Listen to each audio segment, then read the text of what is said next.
अरे हे तर काहीच नाही. खूप छान छान रेसिपी बनवते सानिका. खूप काही बनवता येतं तिला. तू फक्त सांग तुला काय हवंय, लगेच बनवून देईल ती. हो की नाही सानिका? पप्पा म्हणाले. हो, ती चेहऱ्यावर स्मित आणत म्हणाली. कार्तिकनेही चेहऱ्यावर हसू आणलं होतं.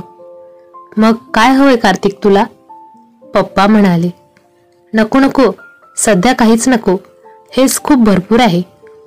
ताटाकडे बघत कार्तिक म्हणाला. तसे सगळे हसायला लागले. आता पुढे. सायंकाळ होत आलेली होती.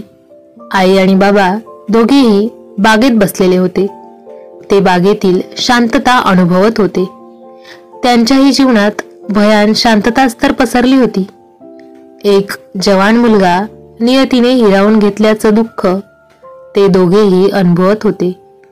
राज नुकताच ऑफिसमधून आलेला होता. 1 महिन्यानंतर आज तो पहिल्यांदा ऑफिसला गेला होता.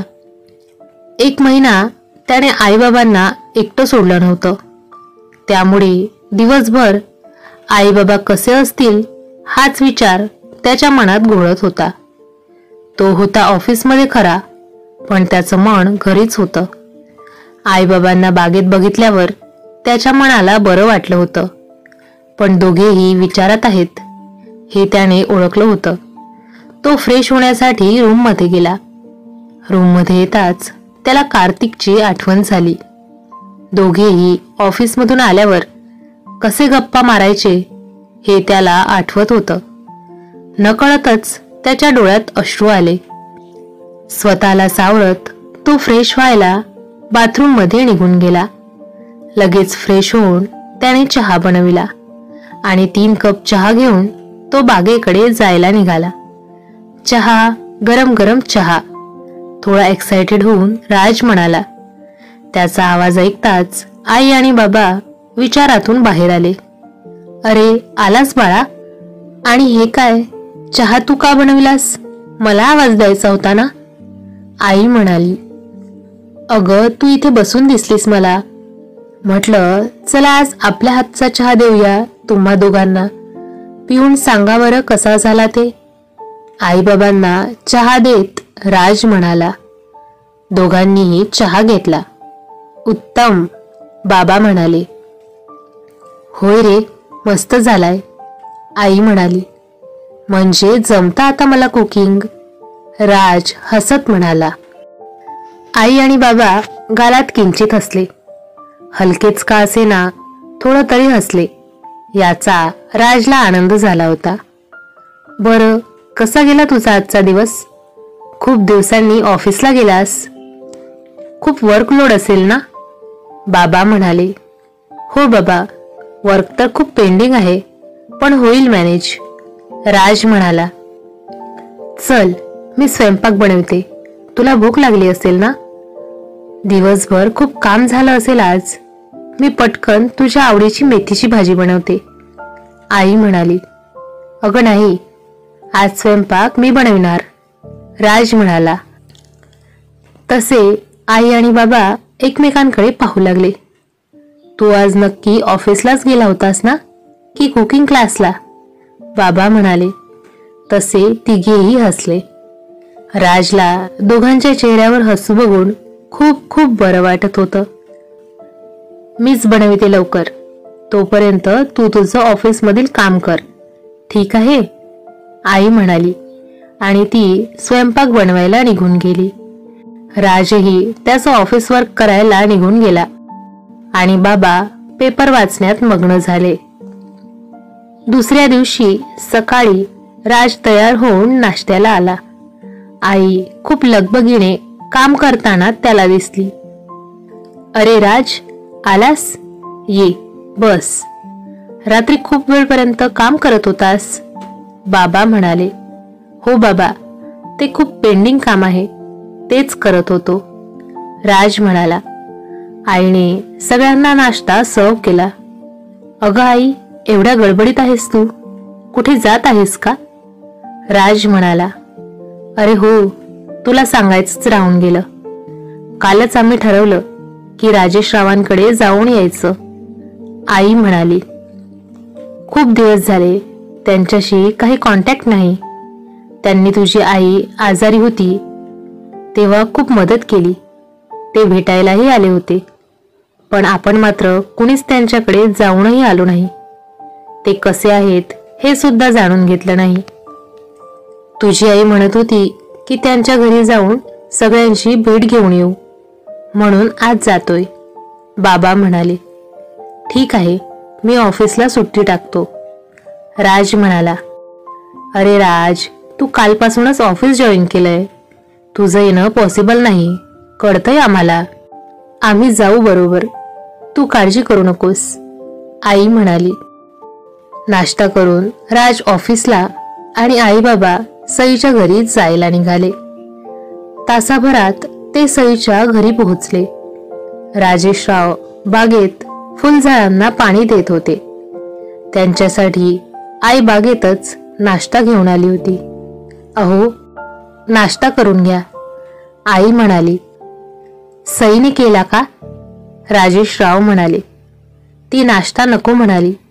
तिने फक्त चहा घेतलाय, तोही मी जबरदस्ती केली म्हणून, आई म्हणाली.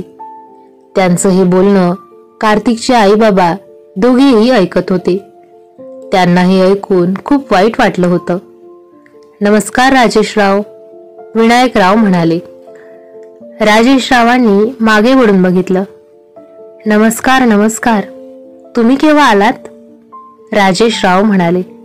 हे काय, आत्ताच आलोय. कसे आहात? विनायकराव म्हणाले. मी ठीक आहे, या ना, बसा. बागेतील खुर्चीकडे बोट दाखवत राजेशराव म्हणाले. मी सगळ्यांना नाश्त्याला घेऊन येते, सईची आई म्हणाली. असू द्या हो, आम्ही नाश्ता करून आलोय.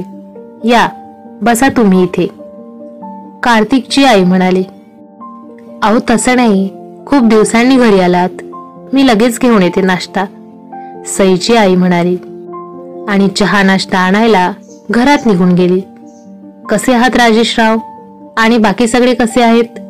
विनायकराव म्हणाले. ठीक आहेत, तुम्ही कसे आहात? काय म्हणते तुम्हा दोघांची तब्येत? आणि राजराव कसे आहेत? राजेशराव म्हणाले. तो बरा आहे आणि आमचीही तब्येत ठीक आहे. खूप दिवसांपासून आपली भेट नाही, म्हणून आलो तुमच्या भेटीला, विनायकराव म्हणाले. सई कुठे आहे? कार्तिकची आई म्हणाली. ती रूम मध्ये आहे तिच्या, राजेशराव म्हणाले. कशी आहे ती? खूप दिवस झाले बघितलं नाही तिला, खूप आठवण येत होती तिची, आई म्हणाली. ठीक आहे ती, राजेशराव खूप नाराज होऊन म्हणाले. त्यांच्या आवाजातील नाराजी दोघांनाही कळली होती. तेवढ्यात सईची आई सगळ्यांसाठी नाश्ता घेऊन आली. सूरज कुठे आहे? विनायकराव म्हणाले. तो कॉलेजला गेलाय, 1 महिन्यानंतर आज गेलाय कॉलेजला, सईची आई म्हणाली. राजही कालपासूनच गेलाय ऑफिसला, म्हणून तो आज इथे येऊ शकला नाही, विनायकराव म्हणाले. सई नाही आली का बाहेर? कार्तिकची आई म्हणाली. ती रूम मध्येच आहे, घाईघाईत तिला आवाज द्यायचा राहूनच गेला, आणते मी तिला बोलावून, सईची आई म्हणाली. नको नको, राहू द्या, आम्हीच जातो तिच्या रूममध्ये तिला भेटायला, कार्तिकची आई म्हणाली. आणि दोघेही सईच्या रूममध्ये तिला भेटायला गेले. सई बेडवर एकटक बघत बसली होती. तिच्या चेहऱ्यावरचं हसूच नाही तर तेजही गायब झालं होतं. जणू एक टवटवीत फूल कोमेजून गेलाय अशी तिची अवस्था झाली होती. ती अगदी सुकलेल्या गुलाबासारखी झाली होती. किती ती हौशीपोर, आता काय ही तिची अवस्था. तिला बघताच कार्तिकच्या आईच्या डोळ्यात पाणी आलं. राजेशरावांनाही खूप वाईट वाटलं होतं. ती विचारात गळून गेली होती. दोघेही तिच्या रूम मध्ये आलेत याचंही तिला भान नव्हतं. सई, कार्तिकची आई म्हणाली. त्यांच्या आवाजाने तिची तंद्री भंगली. ती भानावर आली. त्यांना बघताच तिला कार्तिकचा चेहरा डोळ्यासमोर आला. तिला गहीवरून आलं. तिच्या चेहऱ्यावर आतील एकही भाव दिसता कामा नये याची ती दखल घेत होती. पण तिच्या डोळ्यातील पाणी सगळं काही सांगत होतं. आता पुढे काय होईल हे जाणून घेण्यासाठी पुढील भाग नक्की बघा. तुम्हाला हा व्हिडिओ आवडला असेल तर नक्की लाईक करा आणि अशाच छान छान कथा पाहण्यासाठी चॅनलला सबस्क्राईब करायला विसरू नका. धन्यवाद.